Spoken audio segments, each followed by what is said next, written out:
Hey guys, in this video I will show you how to disable the Terabox automatic backup. This is going to be a full guide. First, go ahead and launch up your Terabox app, and then all you need to do, guys, is come here at the top left.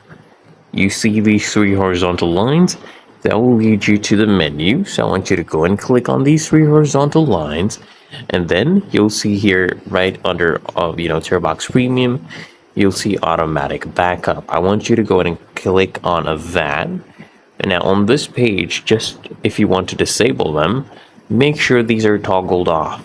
Okay, for example, automatic video backup, photo backup.